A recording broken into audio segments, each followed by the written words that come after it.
All right. Thank you all for coming. I appreciate you all setting time aside on a Saturday night to visit us and hang out with us for a little bit here. When Martin Luther King was in Birmingham jail in 1963, he had leaders telling him that he needed to slow down because his activities were unwise and untimely. He responded to them in his infamous letter from Birmingham jail. When I was reading this letter, I couldn't help but hear the echoes of the words that we too hear as we are still advocating for the changes that we know our communities so desperately need. I went to the March on Washington this summer. It was a day of connection and solidarity. It was an honor to have the opportunity to be there. Looking back through the crowd, down past the reflecting pool, was one of the most amazing sights I'd ever seen. It resembled all of the pictures I had seen of the first March on Washington. The theme of everyone's speech this year was that we are again at this point where we can't wait any longer. Yet here we are, almost 60 years later, in the same place, fighting for the same things, basic equal human rights. I then came home to Lancaster, and we had our own tragedy here with Ricardo Munoz's murder. A family traumatized, a community that was torn apart, the human lives of our Black and Brown community members being discounted so easily, all due to the disparities in our communities that are out of their control. We will continue to show up in solidarity, to say yes for the rights that we know are human and nothing more. We will continue to stand up against those that tell us to wait, against those that tell us they believe in our fight, but not the way we are fighting it. We will continue to get up every time we are pushed down because we know that whatever affects one directly affects us all indirectly. I watched as our community was torn apart. And now we can't wait any longer for someone else to fight this fight for us. Damn it. We can't wait any longer for fair and equal treatment. We can't wait any longer to demand the changes that we need to keep our community members safe and living. We cannot wait to elect new candidates to the legislature that are not afraid to push the status quo and stand up and fight with us. We cannot wait any longer to dismantle the systemic racism that has plagued our Black and Brown communities for centuries. Dr. King wrote that we know through painful experience that freedom is never voluntarily given by the oppressor. It must be demanded by the oppressed. We are at a time in history where it's very crystal clear. You either stand with us or you are against us. And if you're not actively fighting every single day with us, you are against us. We refuse to patiently wait any longer while our Black and Brown communities are attacked and sacrificed. Policing should not be predicated on brutal force and a complete disdain for Black life. The time is now to stand and fight in solidarity together. White supremacy has no place in the criminal justice system, no place in government, and no place in our country. We can't wait because Black lives matter every second, every minute, every hour, and every day. We cannot wait to demand the equity and equality that everyone deserves and needs, not just to live, but to thrive, because justice too long delayed is justice denied. Good evening, everyone. Thank you for Zooming in and joining us tonight. I'm Nicole Vasquez, co-founder and director of community advocacy of C.R.A.S.H. C.R.A.S.H stands for Collective Resistance Acting in Solidarity for Humanity.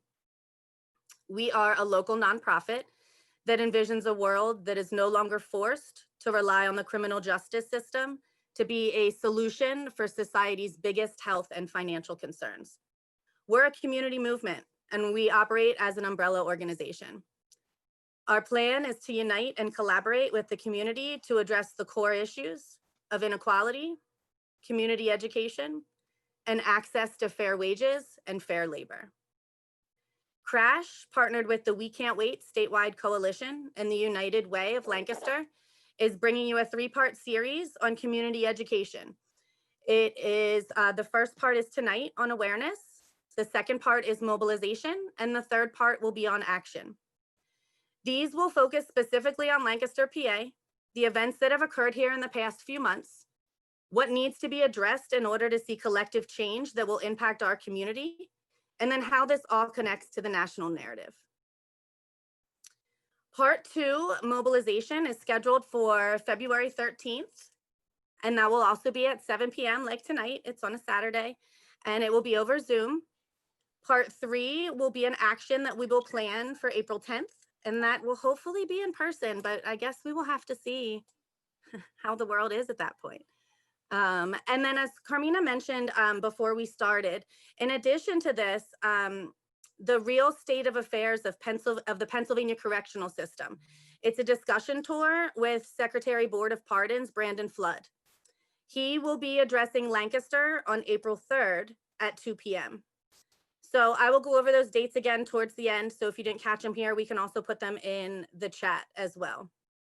All right. Just some Zoom housekeeping. We have Teddy handling tech for us. So if you have any tech issues, you can message Teddy. And if you have any questions regarding anything that the speakers are talking about, go ahead and put it in the chat. John is going to be monitoring that. Just remember, we ask, as we're all communicating together, to be respectful. We ask that you keep your video on if you can. It just builds more community. But if for Wi-Fi or for other reasons you choose not to, that's totally fine as well. John already stated, but just so everybody is quite clear, we are recording this and we will be posting it on our website after tonight. Okay. And saying that, I think we're ready to get started with our first speaker. Let me see. Yes, Teddy, thank you. Okay. Carmina Taylor is a lifelong civil rights activist. She's a founding member of PA Women Rise. She's a passionate organizational development practitioner consultant, as well as an avid human service and public education advocate. She's also a co-founder of the We Can't Wait Pennsylvania Statewide Coalition for Racial Equity and the advisor for Movement for Black and Brown Lives of Montgomery County. Here's Carmina to talk to us about the bigger statewide picture.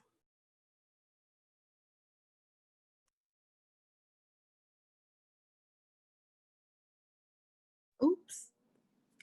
Can you hear me now? Okay. I was saying, Nicole, that was definitely the best introduction to a Zoom meeting, not about me, but the best Zoom meeting introduction I have experienced since I've been on Zoom calls. Good evening, everyone. I'm going to keep it short because Nicole really hit it on the nail. The We Can't Wait Coalition was generated out of a observation. After the George Floyd murder, I participated in town hall discussions across the state, and I kept hearing all these really acute racial disparities in rural PA. And by the beginning of August, Pennsylvania had over 450 BLM local protests. They were in 230 communities, and over a third of them were in rural PA, in predominantly white rural counties. And that kind of struck a chord to me because I wondered what in the world would motivate these predominantly white rural counties, Republican counties, to address the issues related to Black and Brown lives. And so I toured Pennsylvania, all on the outskirts of this community, of the state. I am from the Southeast region. I live in Philadelphia, but I'm from Montgomery County. And not knowing what was out there beyond the Southeast was intriguing to me.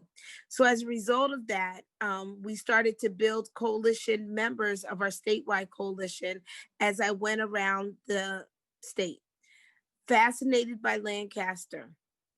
So we, as a statewide coalition after the election, wanted to invest over a year and a half of effort to support Lancaster. The disparities in your Black and Brown community in terms of prenatal and mental health, I was going to go down with these stats, but it's not important because you know that the disparities exist. But I am here to tell you that the bigger picture is that the Speaker of the House is from Lancaster. And I really think the importance of mobilizing everyday people in Lancaster City and in Lancaster County to understand the dynamics of what's going on in Harrisburg and how we have to demand more of our leaders.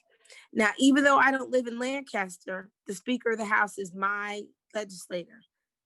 So we need people to understand that when people hold a state leadership position, whether it's at the committee level, at the party level, in this General Assembly, they work for us. So my role in this commitment to Lancaster is to bring all of our coalition partners to back up everything you guys are doing. We Can't Wait is a symbolism of the letters from Birmingham, the injustices that Blacks and Browns have had for decades. And we have to get to a point in our state, in our Commonwealth, that we demand justice. And the fact that we can't wait any longer is the time right now. So I'm looking forward to listening to everyone, investing in what I can do, bringing other people to support your efforts so we can send a message to Harrisburg that Lancaster is not a singular area that only has their residents supporting their needs. We stand with you in solidarity and unity, and fighting for justice is a paramount desire. So I'm going to leave it at that because Nicole, you did such a great job. But at the end of the day, guys, we cannot wait any longer to fight for the things that we deserve. Now, I do have some members of my leadership on this call. I would like to just publicly thank them and acknowledge them. I see Marianne there. This regional summit, what we're calling as a regional summit, is to take part of every aspect of rural PA. So in February, we're going to be in Luzerne County, and we're going to Pittsburgh, and we're going to Montgomery County, and we're going to other parts where people are ignored and marginalized. And when we bring all these summits together, the state legislator will know that we stand together. So Nicole, thank you very much. I look forward to listening and taking notes. Yes, thank you so much. I appreciate you being here. Thank you so much, Carmina. We really appreciate it. That's the part that I'm most excited for is joining Beyond County, right? We haven't really done that before. And so I'm excited. Okay. Does anyone have any questions for Carmina? I didn't see any in the chat, but before we moved on, did anyone want to type anything down or chime in? Wait a couple seconds here.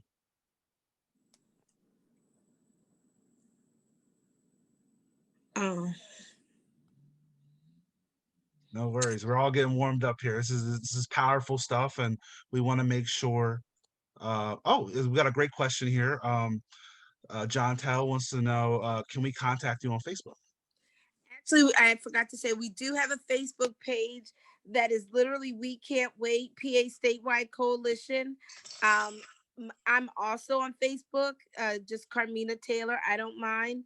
And I will put my phone number in the chat box to everyone. I don't care. I know how to block calls.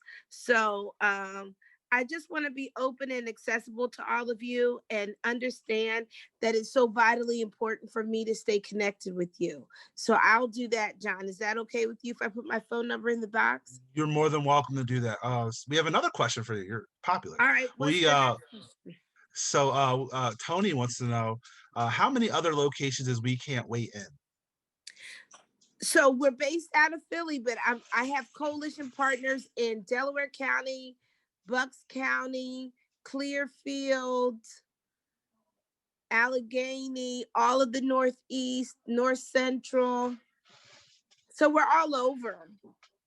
And it was based on, what did I say? Delaware County, Chester County, the Southeast, the Central, and working with Nicole is Lancaster. The people out of Harrisburg, stand up for change. Yep, Dauphin County. So we're all over, and it was really based on the fact that I either went to protest or participated in town halls, and we all started connecting our dots. So we're all over. If there's a county that I didn't mention, then let me know. Capital Region stands up. Yep. Thank you, Teddy. That's it. I was Well, gonna put, any other questions? All right. well, Carmina, again, I really appreciate your time tonight.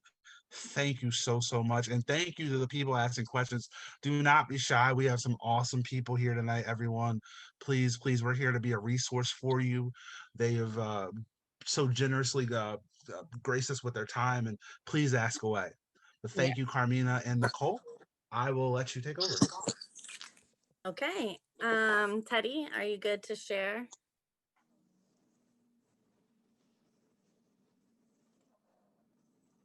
Okay, so I'm very, very excited for this next introduction. Evita Colon is published award-winning poet. She's a lyricist and a creative entrepreneur. She's the owner and founder of Speak to My Soul, and she is also the co-owner of A Concrete Rose, a bookstore opening in Lancaster that cultivates creativity, culture, and community through African-American books, wine, and an intimate performing arts space. She believes understanding leads to compassion. Thus, she is always looking for compelling ways to tell raw stories and amplify those that share them with her. It is my very great pleasure to introduce Evita. Hi. Hey. I'm so honored and humbled that you invited me here today for this summit. I'm super excited. So I'm going to do this poem. I wrote this probably a few years back, and I'm not going to give you a whole introduction on it. It's called Penning My Revolt. And I hope, it is received well.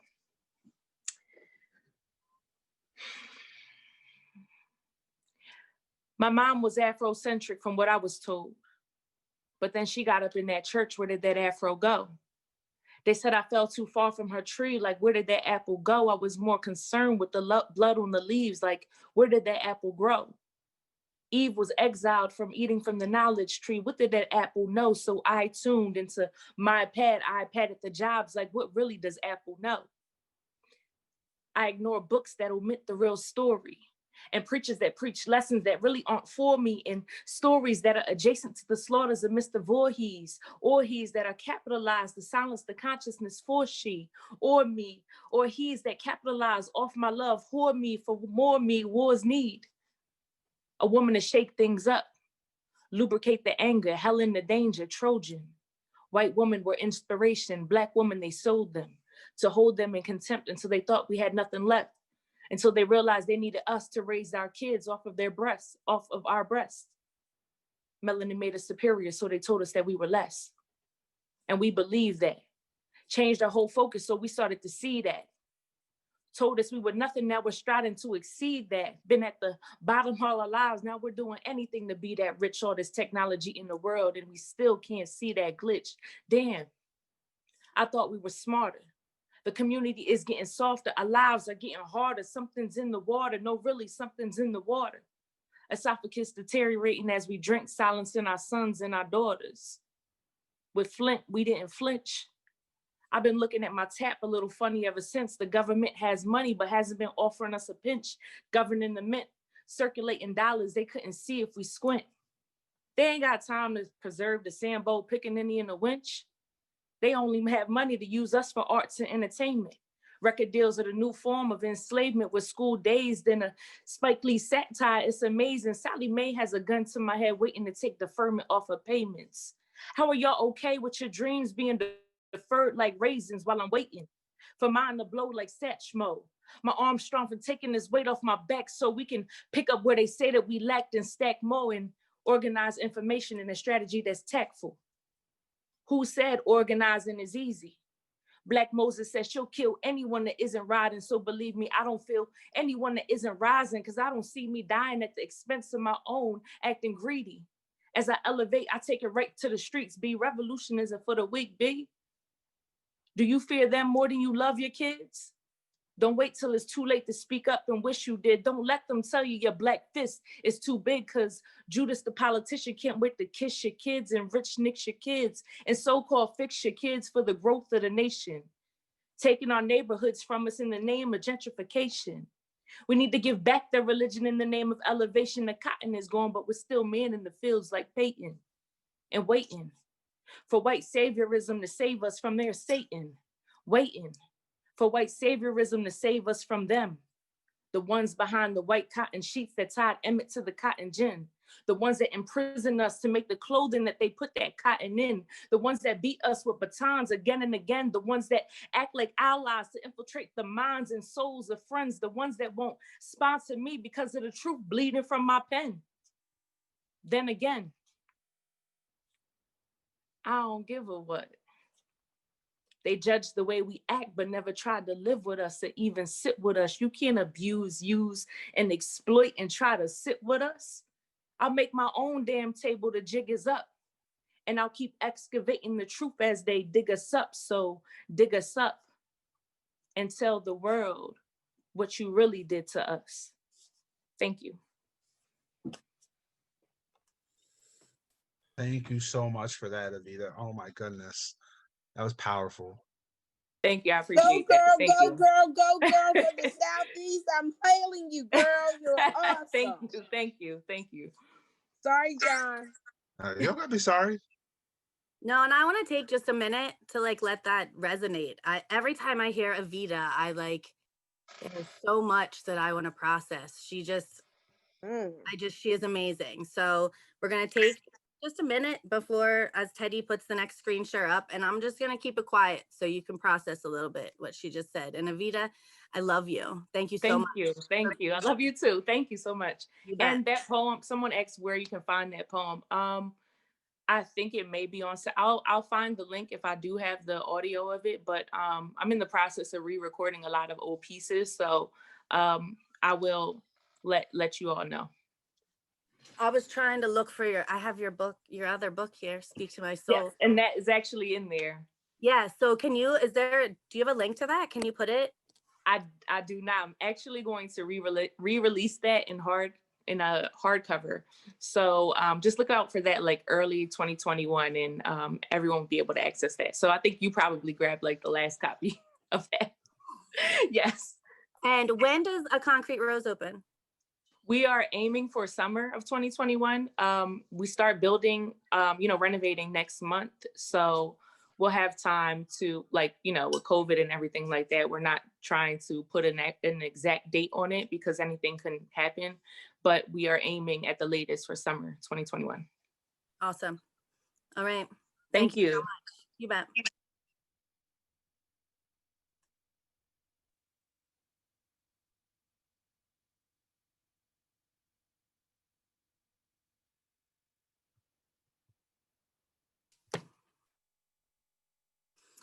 Okay. All right. So our first speaker tonight, many of you might know, attorney Hobie Crystle. He is actually unable to be here with us tonight. So it was important to him to still be able to speak about this. So he went ahead and sent us a pre-recorded speech from him. And so he is, his 30-year career has included time at the Legal Aid Society in Manhattan, the Defender Association of Philadelphia, and the Lancaster County Public Defender's Office. He has 23 years of private practice helping those accused of crimes narrow the gap between the inequities of privilege. And we will have Teddy sharing his video in just a moment here.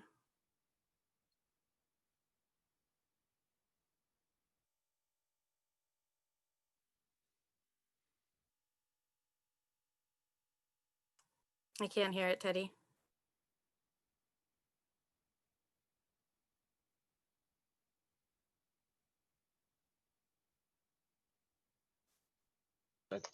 Apologies about that. 1 second. Let me try this other way to share it. You want me to move to the next speaker and give you a minute?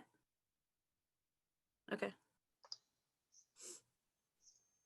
No, no, it's fine. I can share it from here. Just give me a second. I'm wondering if it had to do with my audio. Just give me. Hey,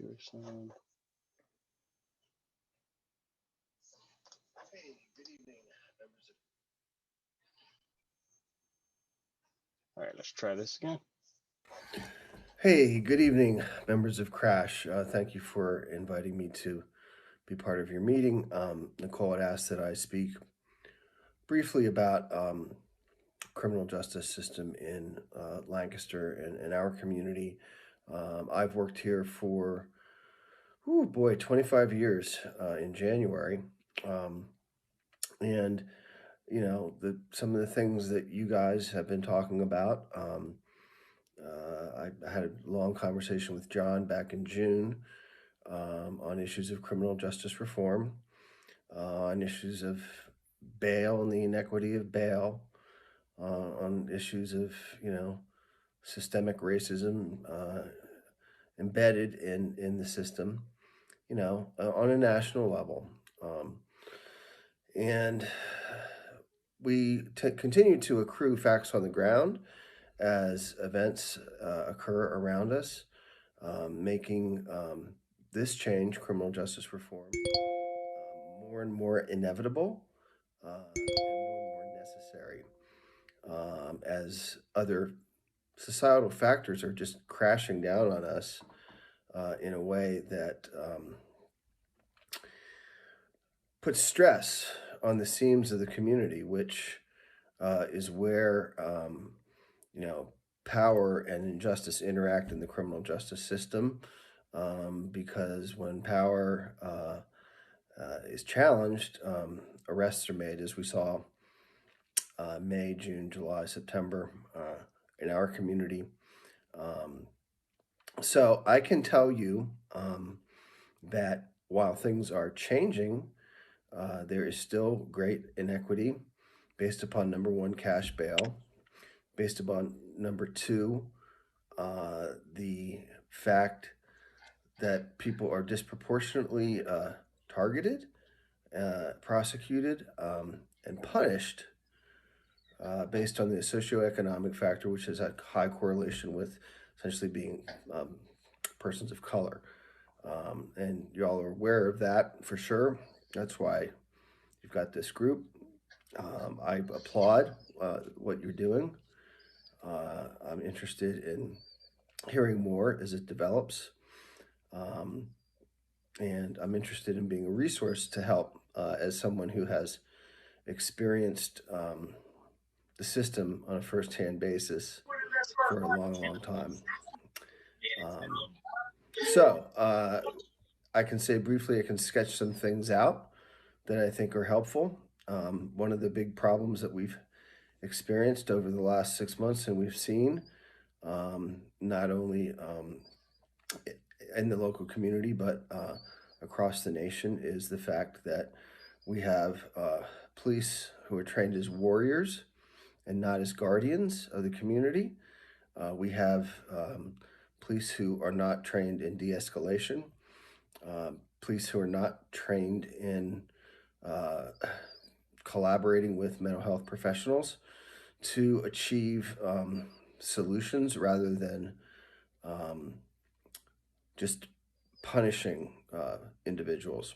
So I saw actually this morning that Senator Casey is introducing a bill called LEAD, which seeks to make mental health awareness and CERT training part of law enforcement, nationwide. Lancaster City is starting to do that, has really even before the troubles of this year. We have a new city police chief who appears to be on the ball, and I think that we're moving down the right path, but we need to be encouraged. That city police department is not going to change overnight. I'd really like to see it be made a requirement that officers for the city police force live in the city. That's one thing that I think we could do. We can look to Camden as a community that has remade itself. In 2011, they essentially dismantled the police force and rebuilt it with different qualifications. They rehired about 96% of the police officers that were formerly employed, but they made them each go through a battery of psychological testing so that you try to weed out individuals who might be more prone to excessive force at the hiring process. So those are some of the things that come to my mind in terms of improving our police department, improving the interaction with the community and people with mental health issues. There's a long list of things we could talk about. Certainly, punishing people who have substance use disorder. People shouldn't have to be arrested and go to jail to get help for what is a medical condition, a medical problem. There are, a plethora of issues here. I applaud your involvement in trying to achieve change. I'm sorry I cannot be with you this weekend. I am hopeful to join everybody in person at some point. Everybody be safe. Time of love, time of family, but you got to be smart about it, and it's hard. So thank you for your work. Peace.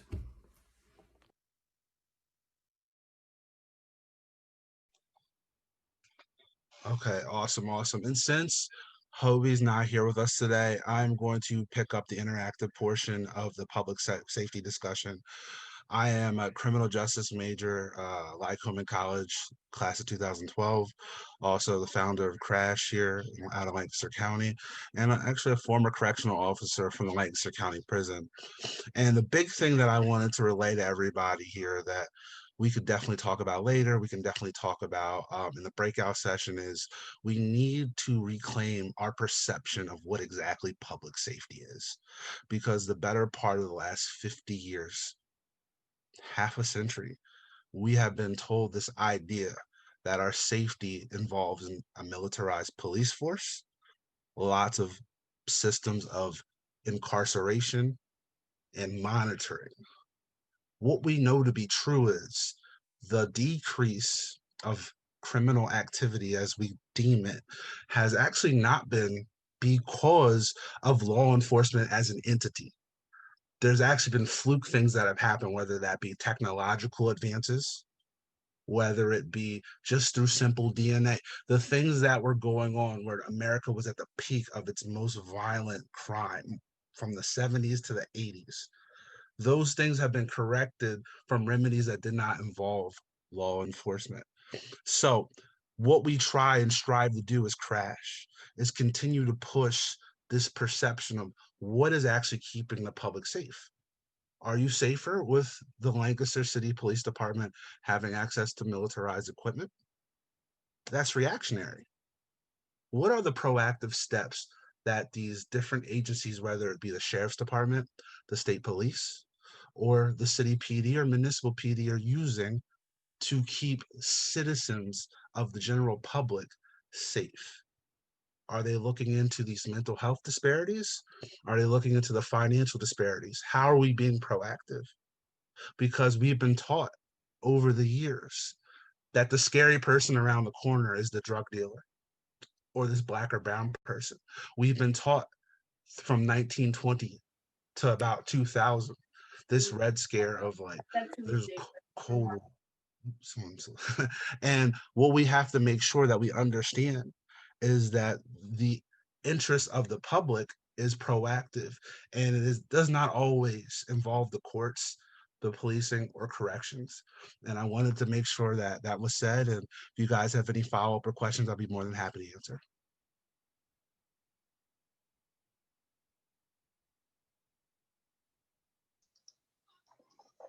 You had one on the chat, John, from Tony. He says, "Is there any state movement to eliminate or modify cash bail?" A lot of that at this moment, right, is, and it's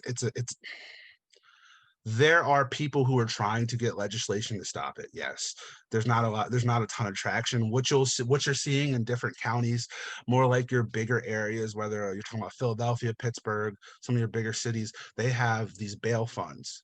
And so what a bail fund, right, is a Band-Aid on a shotgun, right? So it's to fight cash bail to make sure that people who don't have the means aren't stuck in prison, nonviolent offenders. But you are now putting the burden on the county, the citizens itself, right, to now foot the bill of something that really, should we really be stacking up this huge monetary amount for someone who committed what they call crime? Like, we don't really think about these things, right? We always kind of go back to what I said before, our perception of what is really keeping us safe. Is keeping somebody at the Lancaster County Prison on East King Street, is that really keeping us safe? Are we really doing well by the community?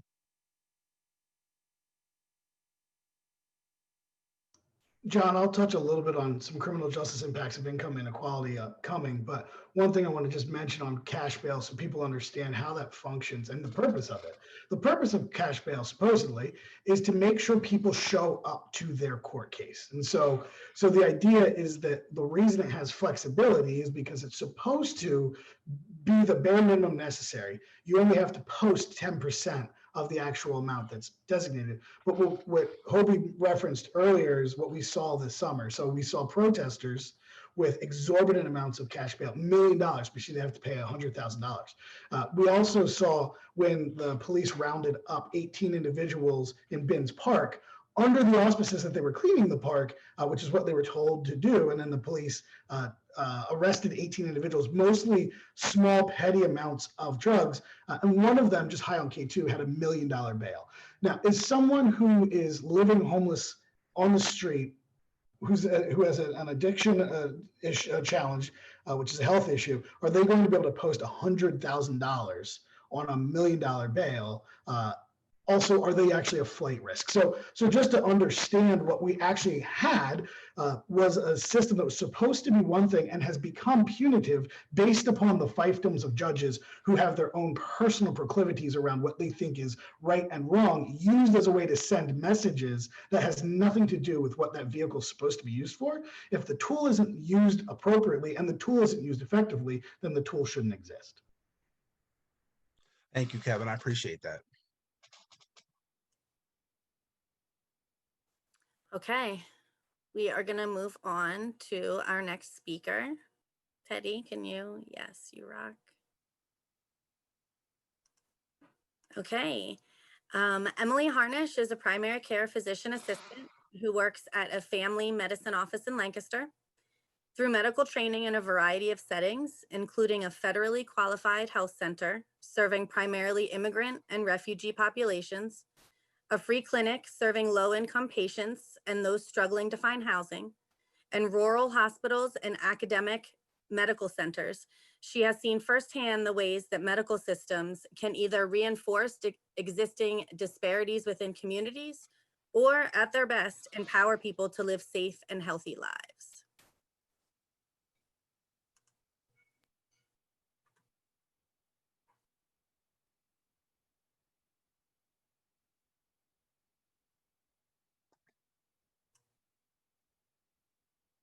You're muted, Emily.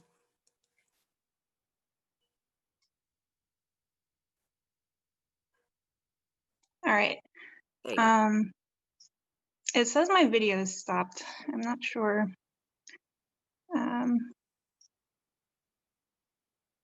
There, it's on. Okay. Hi, everyone. I feel really honored to be with you tonight. I just wanted to take a minute at this start here to mention that there's just so many people who have taught me about how various systems of oppression like racism affect the way that we provide healthcare in this country. There are a lot of amazing scholars, activists, and medical providers who are writing and speaking about this all the time, who know a lot more than I do. And so I really encourage any of you listening who are interested in learning more about this to look for those voices. Some of the people that I consider among my own teachers, as I've been working to understand how racism affects healthcare, are Dr. Esther Chu, Dr. Neil Shah, Dr. Anthony Schlaff, and the Do No Harm Coalition. Dr. Schlaff wrote a piece this summer entitled Racism and Public Health that is published on the Tufts University School of Medicine's website. And I wanted to read a couple of paragraphs from it here because I think he essentially summed up the problem we're facing right now in this country in a few paragraphs from a medical perspective. So I'll just read a couple of paragraphs here. He says, as I reflect on the horrific murder of George Floyd and on the hopeful signs of a white awakening to the depth, power, and horror of racism in the United States, I think we in public health must stay mindful of two critical things. First, that racism causes massive amounts of suffering and death and is responsible for a large proportion of the health disparities we have in our world today. Second, that our ability to put good public health measures into practice and prevent future public health catastrophes depends on our dismantling racism. To the first point, students in public health and health professions are taught that almost every health problem they study takes a greater toll on communities of color, particularly African American communities, than on white ones. This is true for infant mortality, maternal mortality, asthma, diabetes, hypertension, stroke, cancer, and many other of our most common and most serious health problems. Not surprisingly, it is also true of COVID-19, with disease and death rates in communities of color 3 times or more than those in white communities. Students are not always taught, however, that the causes of these higher death rates lie not in biology, but in the vastly different economic and social environments in which people of color, on average, live. And even if they are taught about these social determinants, they are rarely taught how most of the differences in these determinants are created by and maintained by racism. The differences in these social determinants between African Americans and whites are neither just vestiges of slavery 160 years ago, nor just of discrimination today. Rather, they are a consequence of a 400-year history that started with slavery but continued through Jim Crow, lynching and terror, forced segregation through restrictive covenants and contract loans, exclusion from the full benefits of the New Deal, Social Security and the GI Bill, exclusion from unions and union jobs, the war on drugs, and the 21st century practices of mass incarceration and subprime mortgage lending.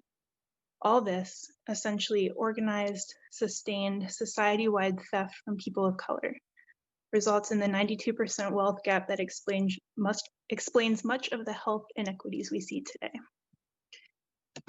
Those couple of paragraphs have a lot packed into them. A key point that Dr. Schlaff makes is that the health disparities we see are based on a very real and very painful history.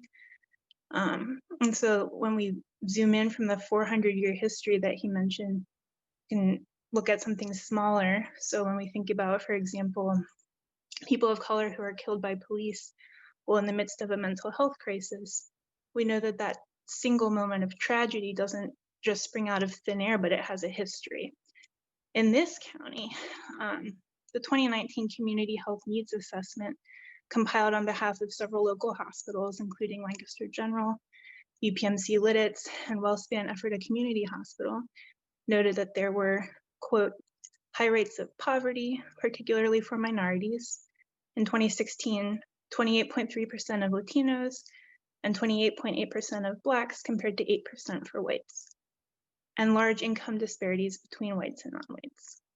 The same report discussed how in 2018, UPMC Lidditz, LGH, and WellSpan Health hosted a community stakeholder forum where attendees were asked what the #1 health need was in their communities. The most mentioned health need at that event was access to mental health care. Poverty affects so many things about people's lives: the ability to find safe and stable housing, to access quality medical care, to maintain medical treatment for chronic conditions over years. I could go on and on about that. And I haven't even mentioned the data showing disparate treatment of people of color within our law enforcement and criminal justice systems. Suffice it to say in this brief little talk that these systems do cause great harm to Black and Brown people every day. And so when you combine racial disparities and poverty with widespread lack of access to mental health services and violent law enforcement tactics, it's a tragic but completely unsurprising thing that people end up dying at the hands of police while suffering from mental illness. The question facing us now is, what do we do about this? It's a huge question, one that tackles, like we said, some 400 years of history. The thing about it is that there are so many things that affect human health and flourishing. When people have safe and stable housing, wages that allow them to buy high quality and nourishing food, access to affordable healthcare and medication, robust systems of care that include mental health services, they will almost always be healthier than when they don't have access to those things. So what that means for us is that there's a huge number of things that any one of us can work on advocating for in our local communities. And that will end up improving all of our health. So I guess I'll just wrap up here by encouraging each of you listening to keep pushing on the things that matter for you, because that is, that's the path forward to better health for all of us in a world where mental health crises don't lead to untimely death in the streets. Thank you so much, Emily. We really appreciate it. That was powerful. Yeah, and I want to bring up, because it's been in the chat as people are talking while you're talking, there's no Department of Health in Lancaster County. And so numerous people posted about it. We have 2 sitting commissioners that are 2 of the commissioners that voted against the Department of Health that are still here. And so that is where there needs to be pressure with the commissioners, because it is crazy that we have a county our size and that we don't have a Department of Health here. Does anybody else have questions for Emily?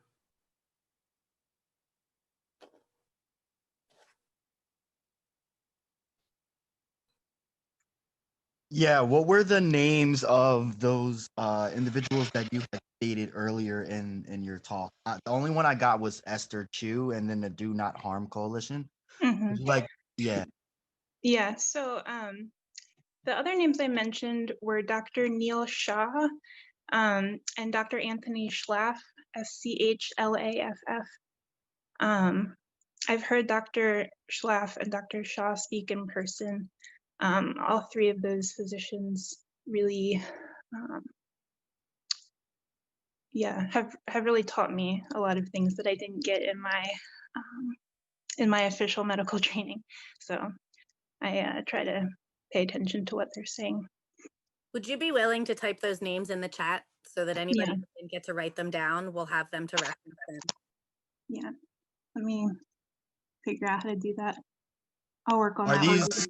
these doctors local? No, Esther Chu works in Portland, Oregon. Neil Shah works in Boston, and I think actually Anthony Schlaff also is based out of Boston.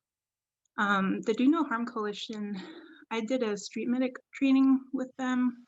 It was virtual. I think they are based on the West Coast, but they had some virtual trainings. I have been doing this on my phone, and I need to figure out how to type in the names. Let's see.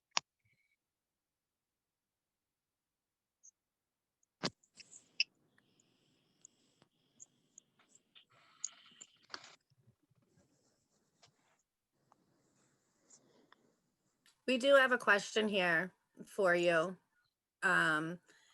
The question is, do your white colleagues administer care to Black and Brown patients with the same level of knowledge around racism that you have? And if they don't, how do you navigate that? Yeah, that's a really good question. So I'm a pretty new medical provider.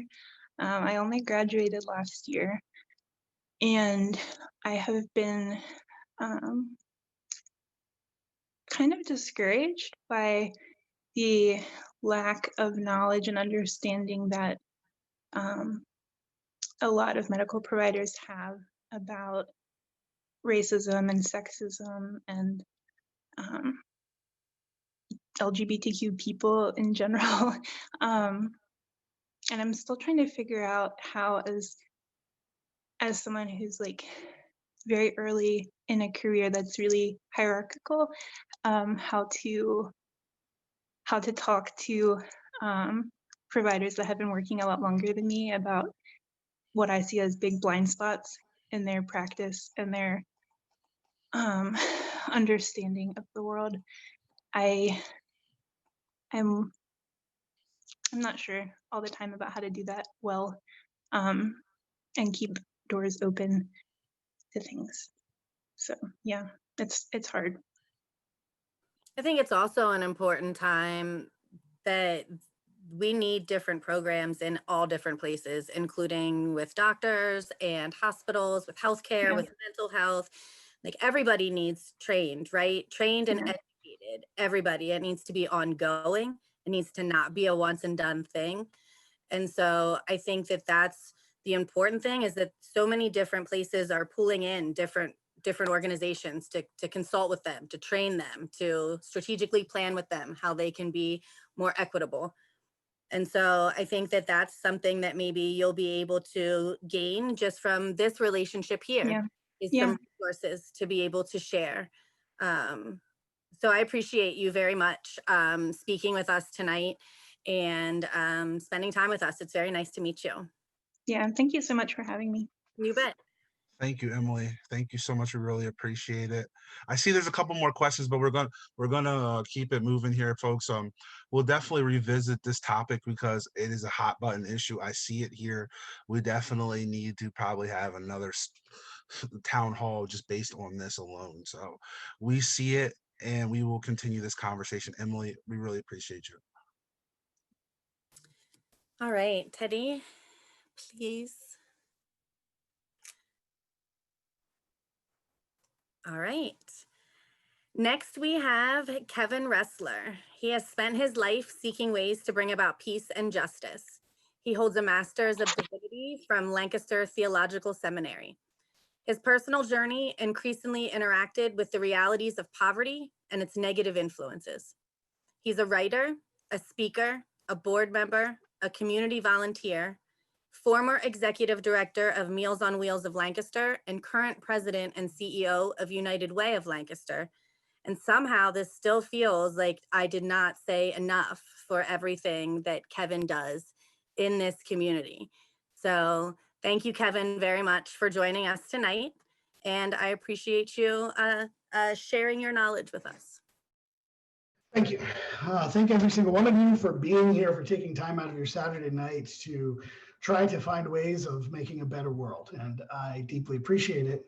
My undergraduate degree was in Peace and Conflict Studies from Eastern Mennonite University. My first job out of college was working for Pace Bene Nonviolence Service in Oakland, California, where we did nonviolence training and action awareness education. And we did that in incarceration, or in facilities. We did that in detention facilities. We did that in companies and communication, those things. So this sort of stuff started for me in some ways there. But the first thing I want to say is that, like, I have like 5 to 7 minutes. Let me start my timer because I see my pastoral mentor is on this call. She knows that I can preach for like 45 minutes nonstop. So this topic is way beyond anything that we can possibly have time for. I want to tell you that all the things you've heard are all contributory to income inequality. And I want to take you on a real quick history. So let's roll all the way back to before this nation was founded, right? So there was a people group here, and they had ways of interacting. Economy ultimately is the way that people confer value between one another to exchange goods, right? So, or goods or services. So there were economies that existed before we, as in our nation, arrived. Then, fast forward, we, nation, arrive, and we begin to formulate a new form of government not seen in the world before, which becomes capitalism.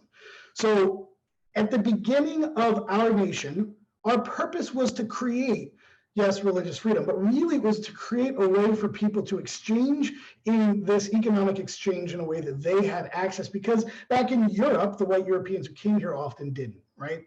So they swindle many of the indigenous and native individuals here into getting their land, taking their land. That's your first economic hegemony that you see for the American nation. Then they begin to bring what? We bring slaves. Why? What is slavery? Slavery is a form of running an economy, right? Now, this is super important to understand that the founding of this nation is intertwined with free labor being used to maximize the wealth of other individuals, and is done so under moral paradigms, religiously based moral paradigms that said those individuals are not people.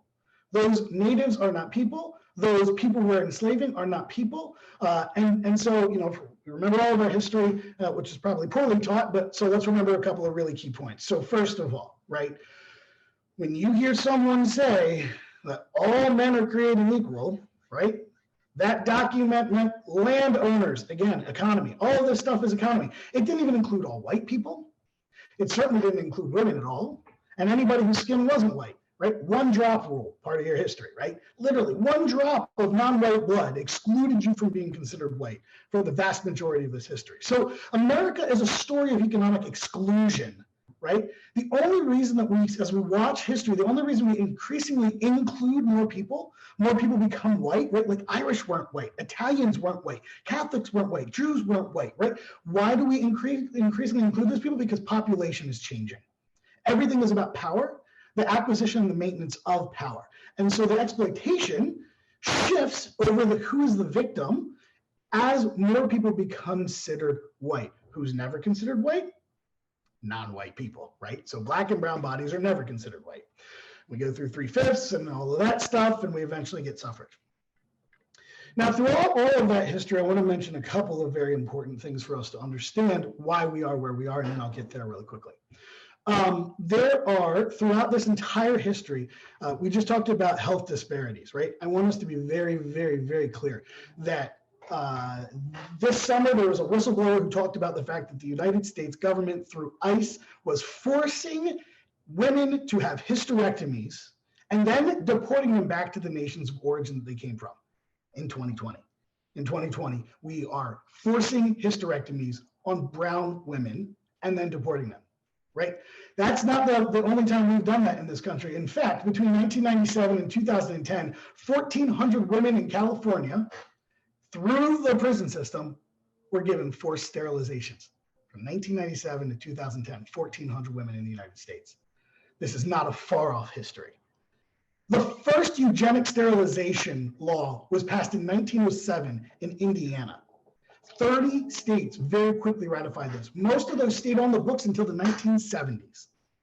During that time, there were other experiments in the health sector, such as the Tuskegee experiments, where they gave black men syphilis, right? And all of this time, as people are being treated as if they're some form of cattle, they're being denied full access to citizens, right? So we know that blacks served in every single military situation throughout the entire nation's history. But even through World War II, black men were denied the GI Bill, which is what built the middle class in America. That's how people bought houses. That's how people were able to get loans for college. All of these continuous economic disenfranchisement. Now, what have we done to help, and has it helped? So we have this thing that you may have heard. Oh, there we go. Now I got my 2-minute warning. All right. So we have this thing you may have heard of, right? So in near history, we have the war on poverty, right? So the war on poverty starts with Lyndon Johnson's in the 60s. The bottoming out of poverty as a rate in the United States is around the 1970s. In the 1970s, we hit 12% of poverty. We had a huge drop in the first 10 years on the war on poverty.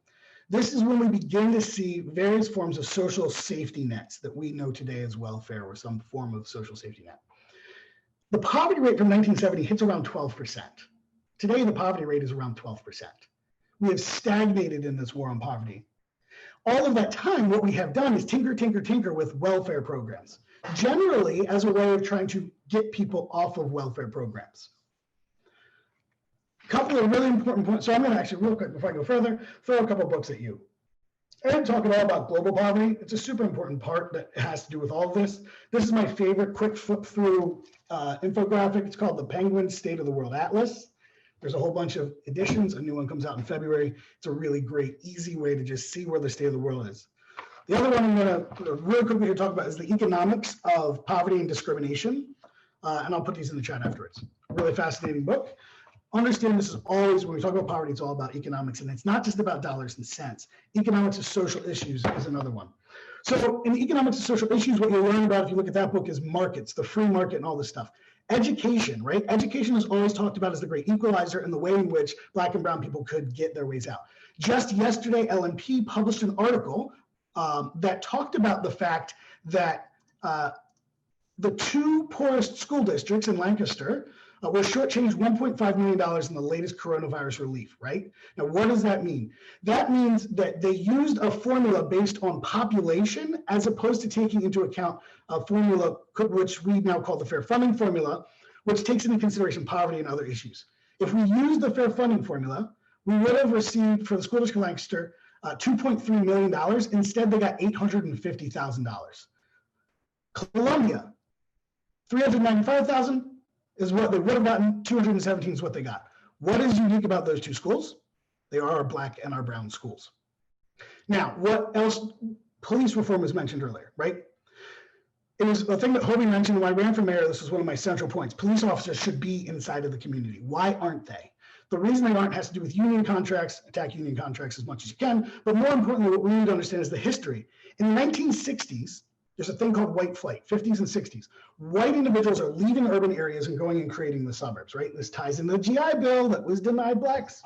So we have the white flight is going on. Well, a lot of individuals, wealthier individuals in the city, wanted to also participate in that. The police chief and the fire chief were not allowed to live outside of the city. There are two parts of Lancaster that are annexed. The annex in where I grew up, in the city, but I went to Conestoga Valley, is in Eby Manor, right? So that area, I mean, there's another area where we call Poets Hill, where there's a row of homes called Fireman's Row. Why? Because the firefighters moved out there. The city annexed those areas so that they could live in the suburbs. Then we stopped allowing annexations of property. Why? Because of the way that school funding happened to do with how taxation worked. And so we see the rise as we're having segregation coming through. We see the rise of private schools, particularly private Christian schools, because they didn't want to integrate their kids. The white Christians did not want to integrate their kids with the black students. And as we see flight, they wanted their tax dollars to go to the schools that they were now sending their children to. And so the state changed the rules for annexation. So cities no longer can annex unless both the city and the other entity come to an agreement, which they never will because of taxes, right? Okay, why is that important for income inequality in Lancaster? It's important because our school funding is inadequate. So you have no way out, right? You don't have the opportunity to have that education. Welfare, really quickly. When we look at welfare reform over time, we have welfare reform 1988, the Family Services Act, I think it's FSA, comes into play. That changes the way we do welfare to start this conversation about work requirements. It also required, changed the requirements for you had to give welfare to families, to earning families. Before you could choose to exclude one member of a family from calculations in welfare. It didn't get the requirements or didn't get the results that we wanted to see. So we have 1996, Bill Clinton. Bill Clinton passes the Welfare Reform Act. This changes a whole bunch of things. Most importantly is it sets a cap on how many years you can receive welfare in your entire life. So now you can only receive cash, talking about cash welfare, you can only receive it for 5 years in your entire life, not consecutive years, 5 total years. So if you're 18 years old and you're on welfare cash assistance for 2 years, and then you're on it for 2 years when you're mid-30s, and then you're on it only 1 more year for the rest of your life. All of those things to say that at all of this time, what we have seen is a rise of income inequality, which is, can I share this screen? If I can share this? Nope, can't share. Okay. So what I will say about income inequality, and I will send you a PowerPoint on all this, which is really helpful, is I want to tell you one really important thing about income inequality.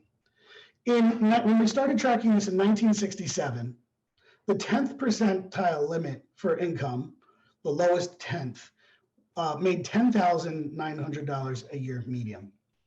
Okay. In 1967, the top 5% made $127,000. 10,000 on the bottom, 127,000 on top. In 2019, bottom 16,000 from 10 to 16. Top 270,000 for the median, from 127 to 207. That acceleration continues apace. The people at the bottom are having their supports cut and cut and cut. The people at the top are seeing their taxes cut, allowing them to generate more wealth, increasing this disparity. So what can we do about this, right? Because we all want to know what can we do about this. One of the things that we have to reframe our minds around is thinking about what wealth is right? So wealth isn't just dollars in your bank. Wealth is the accumulation of resources that can build equity and assets over time, owning homes and being able to own businesses. So we need to think about what we're willing to invest. All of this rush right now on issues of racism has been to provide anti-racism trainings, which is important, but largely to white institutions and white individuals, right? Now, that is important, but here's the question you have to ask yourself. If we have gotten into this problem because we have overinvested in white people and underinvested in Black and brown people, then shouldn't our resolve be to find ways to invest in Black and brown people, as well as having conversations about the inequities? So I'll finish there by saying that when we're looking at wealth, we also need to look at those caps. Long ago, we said that Blacks were worth 3/5 of a man. It had to do with voting. But today, when we talk about income, we talk about minimum wage, right? We talk about $15 an hour, whatever. I want us to begin to have an imagination about what it means to be a cap. Can you be worth 10% of the person who owns the company? 1%, 0.5%? How do we get to a point in which we say, no, if you want to make more money, that's fine, but you got to carry the people along with you? And the same should be looked at when we talk about how our government officials are paid. How do we think about the ways in which both justice, a fair funding formula, but also think about what's the median income in your area? You want to raise? Then you need to raise up the people who are in your community. And we as a nation need to be able to support you so you're not alone as a legislator or a community, but we do it in a way that carries everyone up. So sorry, I went way too long, and I would go longer if I could. I get jazzed about this stuff. I will stop there. Thank you, Kevin. I appreciate you speaking with us. I appreciate your excitement over it, right? Because I get excited over it too. And sometimes I feel like that makes me like, you know, strange or something, but no. I appreciate all the info you brought, and we're actually going to modify a bit since we did run over, not because of Kevin, because of me talking in the beginning. We are going to chat a bit together, all of us, to debrief a bit, and I want to bring the narrative to where we go from here. And so we just talked about all of these things, right? And we've had people protesting in the streets for months here. And so I want to start to get people thinking about what our next summit is about, which is mobilization and strategizing and what that looks like. So we've identified problems, and now it's time to brainstorm and to talk about strategy and what we need to do to change those problems. And that's what mobilization is. But I wanted to throw that out there, and I wanted to give us like 10 minutes really to debrief, to decompress. If anybody has questions, pretty much anything at all. And thanks a lot, Kevin. Really appreciated that. That was inspirational, educational, and yeah, guys, type your questions in the chat. Unmute. This is your time. You have heard some influential people from around our way, and we want to hear from you. The one thing I want to say is on public health, look out for, I'm on the board of the Partnership for Public Health. We recently voted that we're going to make a push to get a public health department. Look for stuff coming out for that. I saw a lot of people seem really passionate about that.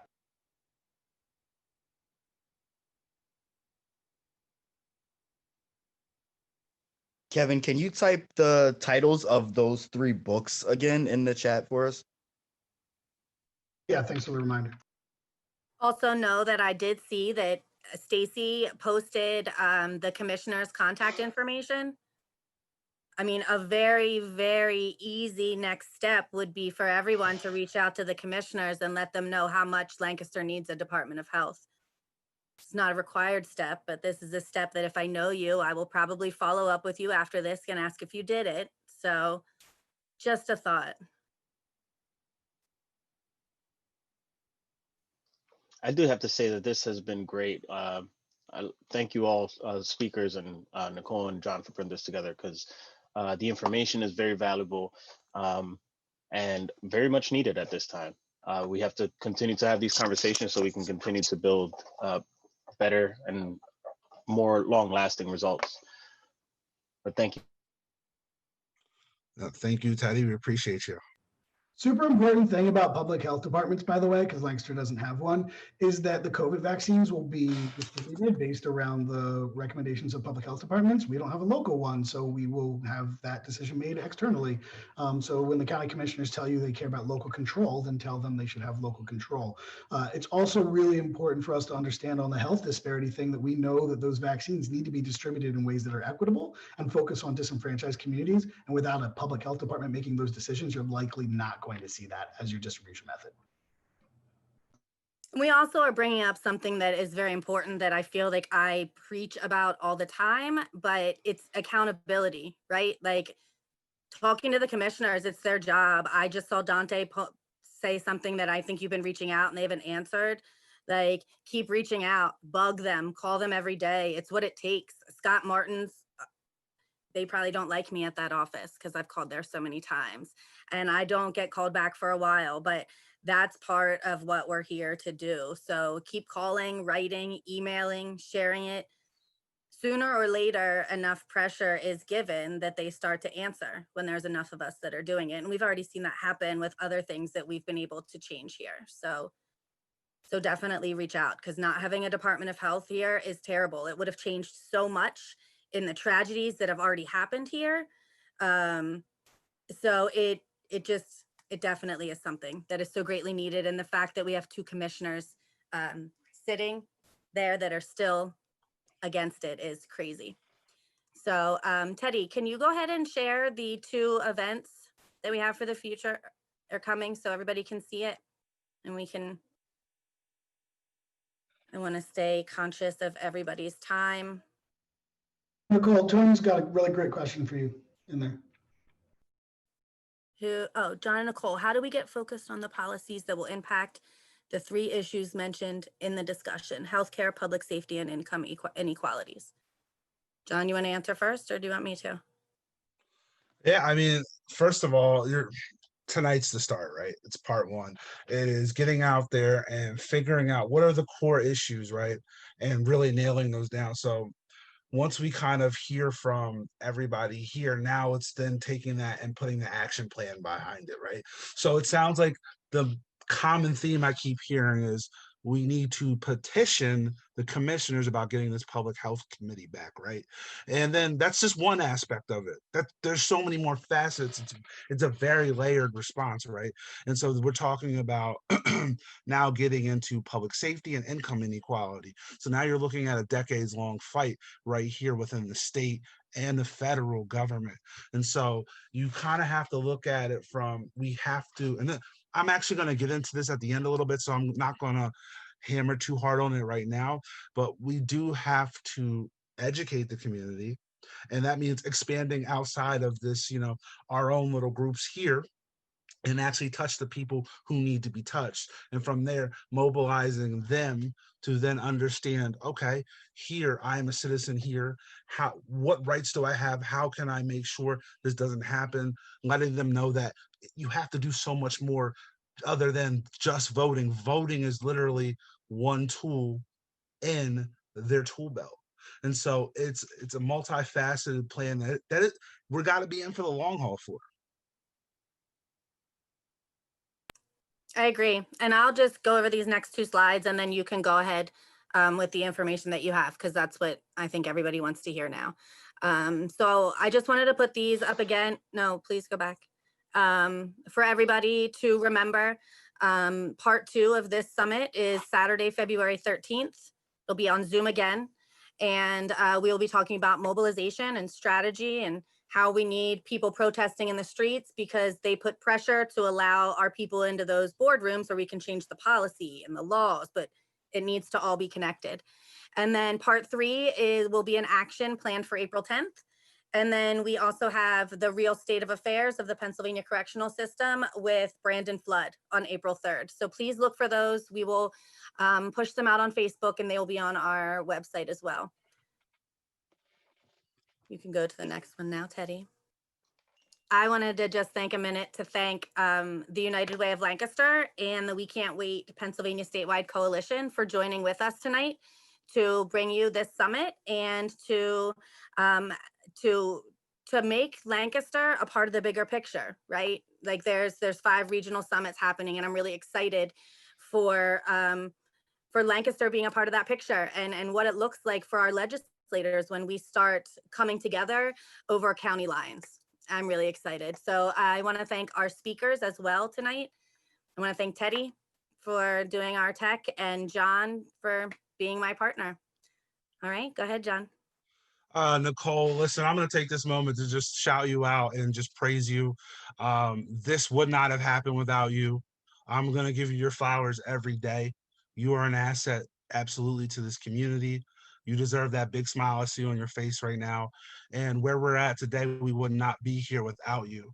And I always want to make sure that you are realize just how important you are into this movement. Now, I'm moved emotionally by just the response that we've gotten today. Well over 50 people here. And just listening to all the bright minds that came together today to really address the things that I feel as though affect Lancaster County. And at the beginning, when we started C.R.A.S.H, we knew that we had to come up with proactive measures to help the community. We knew that there had to be part 2 after no justice, no peace. What do we do after the protesting? And this is part 1 to that. And I just want you all that showed up tonight to just pat yourself on the back and really take the time to acknowledge what you're doing. Because what you're doing right now is you are being a part of something very innovative here in Lancaster County. You are being a part of a group that is looking to change the infrastructure here at Lancaster. And we are no longer taking a reactionary approach. Something bad happens to us, now we're going to go out here to the corner and raise our fat, whatever. No, we are taking a proactive approach to educate the community, mobilize the masses, and actually change legislation. And what that looks like is a complicated structural plan over the years where we come together, educate ourselves, and educate the ones who need it most. Why did we come up with these topics today? Because our core values and goals within C.R.A.S.H realize that the criminal justice system is going to serve the arm of America as long as its people are repressed economically, as long as there is severe inequality, and as long as the people are not educated. And as Kevin, Hobie, and our PAC came up tonight and went over all those things, they went in and educated us and letting us know what were the things that were impacting and giving the history behind that. Because when you hear about a lot of these topics, whether it be brown or black, we get a lot of cookie cutter information, and you really don't get a chance to dive in and really, I wish we could do a summit individually with everyone that had their 5 to 7 minutes. We did not give you the justice you deserve.